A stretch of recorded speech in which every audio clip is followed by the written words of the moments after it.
And we're back. So I'm not quite sure what happened, but my yeah, my microphone has not been working for the past three episodes. The past three episodes had no commentary at all. I don't really remember what I said. I doubt anything of that was important at all. It would have seemed weird to watch it without commentary, I guess. Would have been slower than usual, but all we can do is keep on keeping on. So let's talk to Mogan or Hogan, whatever the fuck his name is, and see what he wants.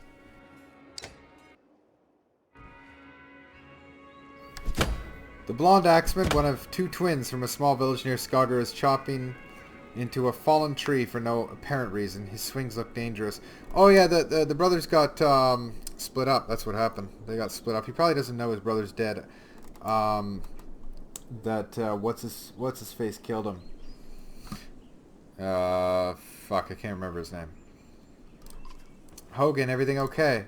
He glares at you. You look like you wish that piece of wood was me. I'm just wondering if I should have left with the ravens. You would have died, Hogan. You would have fucking died. Why is that? I've been following your lead for a long time now, and for what? My brother's gone. My wife and children are frightened of everything around them, including me. I tell them this constant fighting is only for a time, but it's changing me. I see it in their eyes, in my own reflection. I thought I was doing it to protect them, but if they think I'm a monster, what's the point?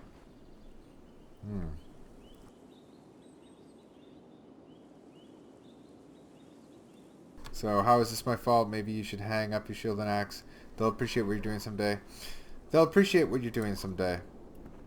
I don't know. My wife said she needs a man who will hold her more than his axe.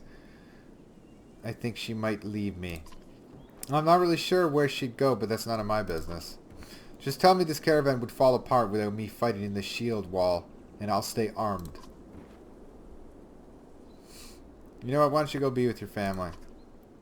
Hogan sighs with relief and nods. I'll still be around, but I'll be busy playing with my kids. You're a good man, Rook.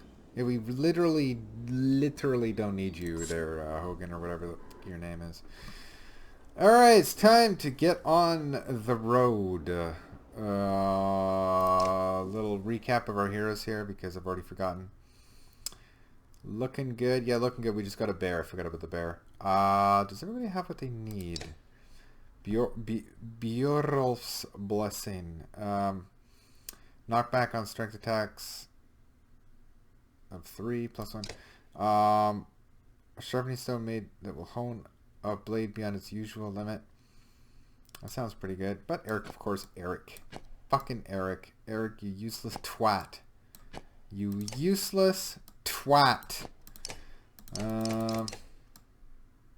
Yeah, Eric can take the comb. Oh, you're useless, Eric. That sounds pretty good. 1% movement, 10% dodge, strength attacks, or this one. That sounds pretty good. More damage. Attacks never deflected. I have way too much of this shit. I don't know what to do with it all. Plus 2 to strength, plus 2. Yeah. Look how much shit I have. Holy crap, man.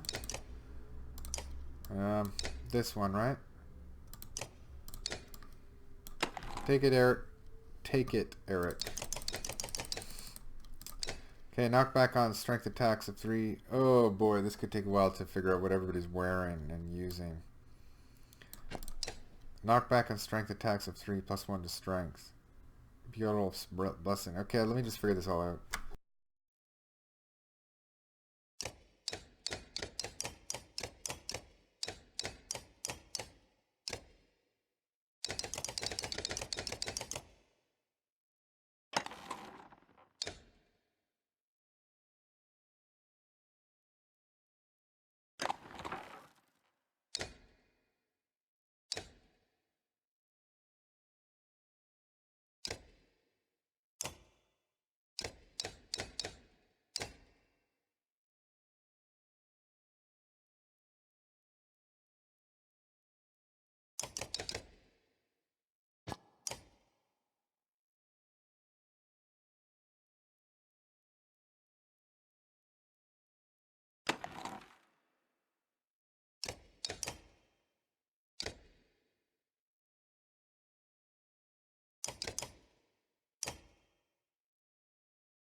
Okay, sorry about that.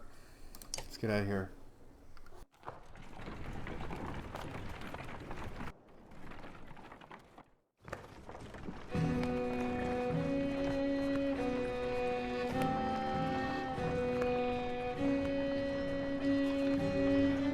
Even now the petrified flames ward off our Varl friends.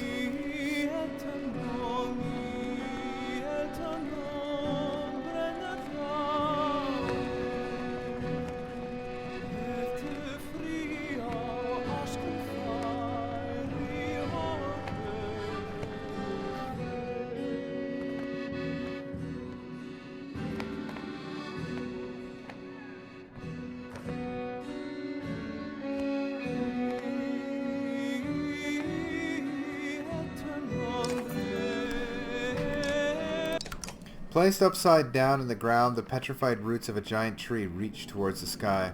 All the Varl, including Ivar and Hakon, have separated from the caravan, temporarily giving Baldringer's Godstone a wide berth. The giant's presence is missed as you continue to feel watched.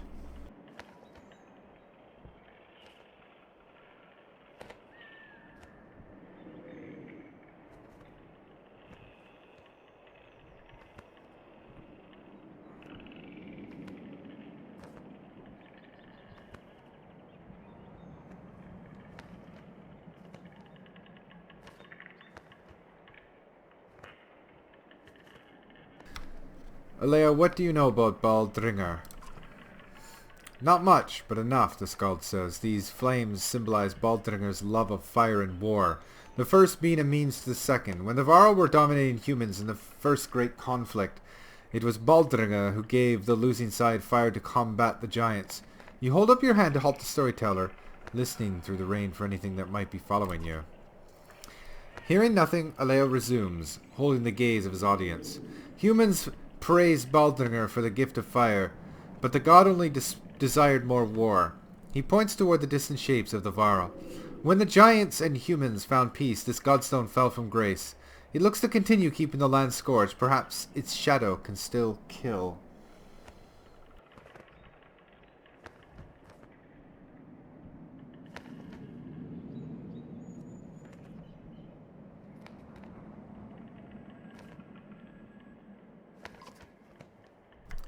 You and a few others slink away from the mass of clansmen and soon come upon unsuspecting cragsmen waiting to ambush your caravan. There is no time to consider your options. Alright, we get to see about summoning this bear. Cool. We have no Varl. So Eyvind is back into the fray. We got archers. We might need some tanking, so we got to get this guy up. There's a layer of Irsar on the sidelines. Let's do this shit.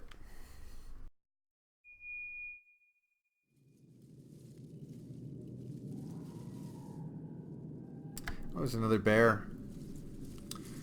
I think we definitely want to fix this situation to our advantage.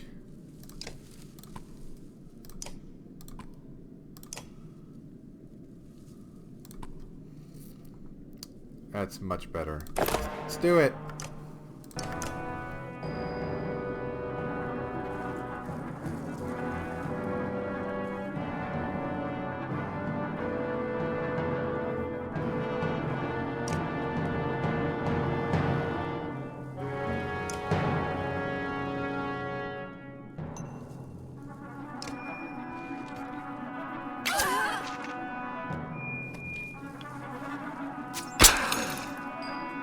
Oh, tit for tat, eh? Tit for tat.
Wow, that really did nothing.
Oh, been lucky so far.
Okay.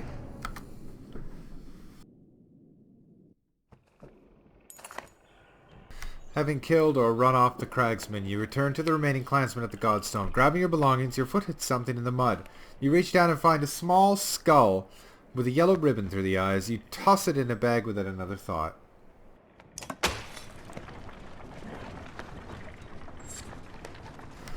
I do need to heal up, though, at some point.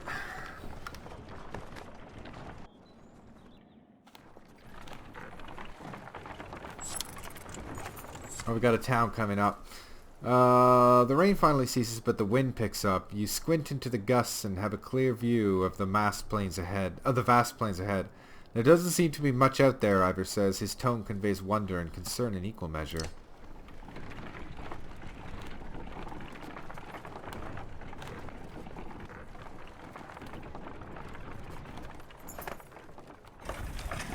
The ground shakes again, enough to cause the yaks to strain at their leads in panic. Out here in the plains, with nothing but open sky above, you feel remarkably vulnerable. Only a few trees around and no mountains, Hakon says in a wry tone. Looks like we only have to worry about the ground opening up beneath us. He shrugs at the look you give him. Grundar almost looks forgotten by the rest of the world. Maybe those who live here have forgotten the rest of us too. In a field just outside of Grundar, the caravan spots several creatures you assumed were myth. I don't believe it. Are those... Two horseborn hold simple bronze weapons and stand guard over a few others who look wounded, unable to rise. The size of the caravan makes them nervous. I have to get a closer look.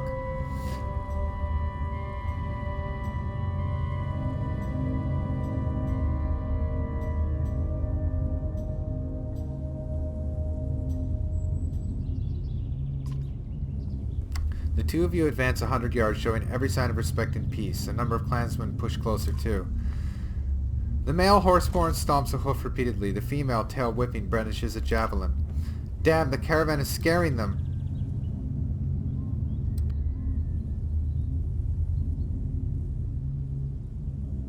Go tell the archers to put down their bows. Oddleif looks irritated at having to leave the horseborn, but she does what you say. You slowly advance and point. I'm Rook. What's wrong with your friends? The two standing horseborn exchange a look, the female snorting and shaking her mane. You help? Her voice sounds strained, and his voice sounds strained, and his mouth moves uncomfortably around the foreign words. Yes, help. You wave to Eyvind, who approaches slowly but confidently. The female looks agitated and speaks in a long stream of consonants. The male responds to her, then turns to you. Help, Roech and others. I'll try. This is certainly a first. The standing horseborn step aside, allowing Eyvind to approach the wounded fighters.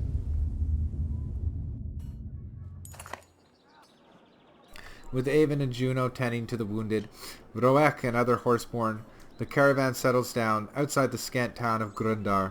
It appears the town is enjoying a small festival. Quite a few clansmen go over the hill to enjoy the sights and sounds, but soon return looking disappointed. They called us outsiders, a woman says. They don't want us interrupting their wheat harvesting festival, but the merchants don't seem to mind trading. The clansmen soon shrug it off and take renewed interest in the horseborn, some in awe, others in disgust.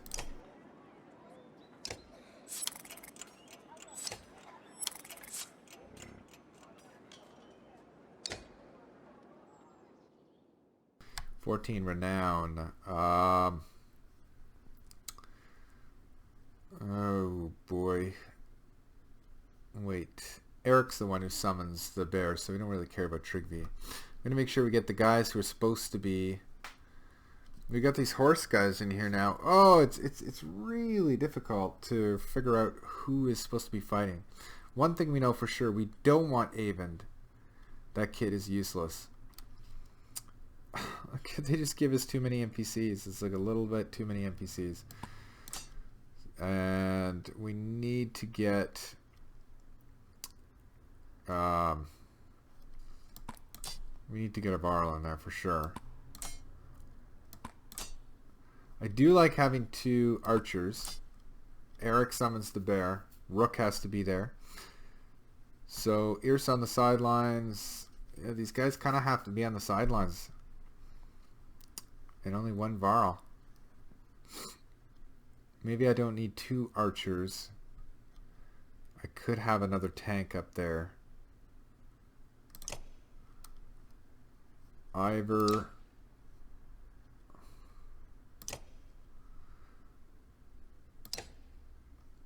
Ivor's stronger than Gris. Mogger. I think Ivor, eh? I think Ivor. Get Ivor instead of Ned.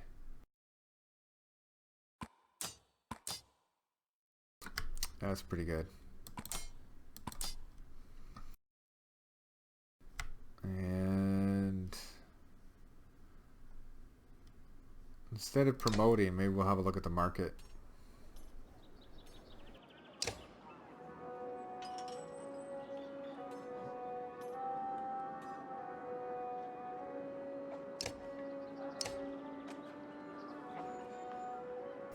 Be great if you could sell the crap you don't want, though.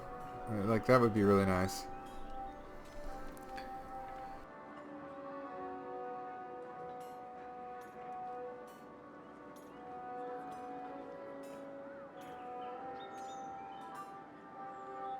+1 range distance, that sounds pretty good.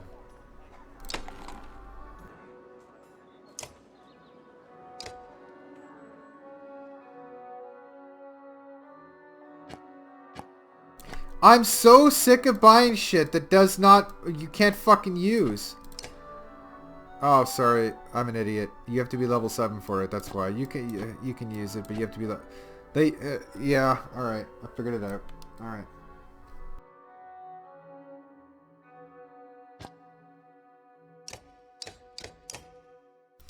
Figured it out. This is, +3 to armor, +1 to draw and aggro.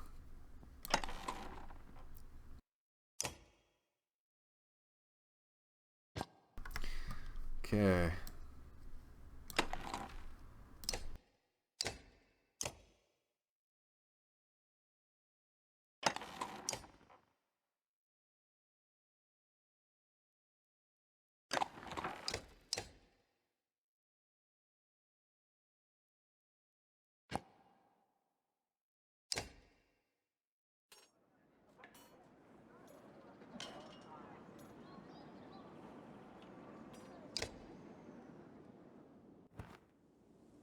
Thank.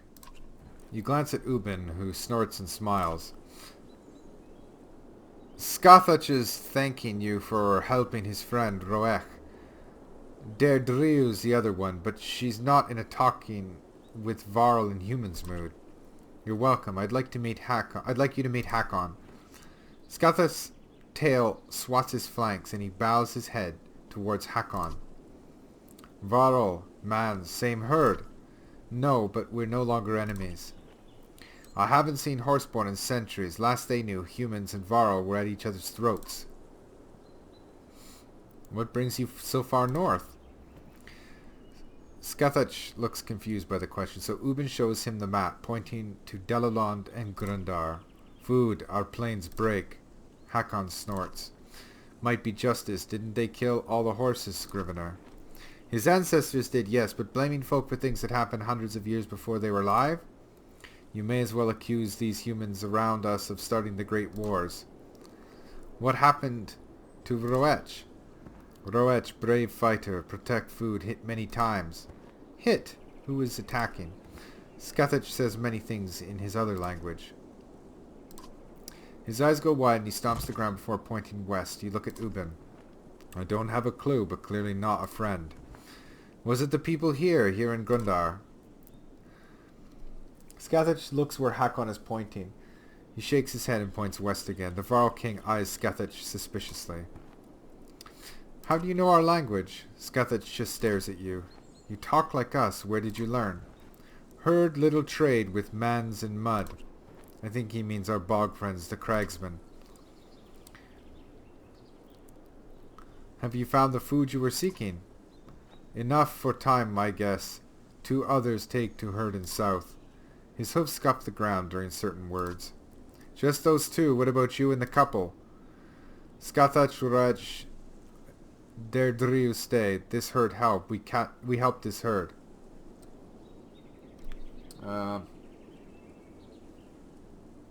Okay. Thank you. Skatach nods in a movement that uses most of his upper body. Man, Varo Horseborn, same herd. Funny. Ubin chuckles as the group separates.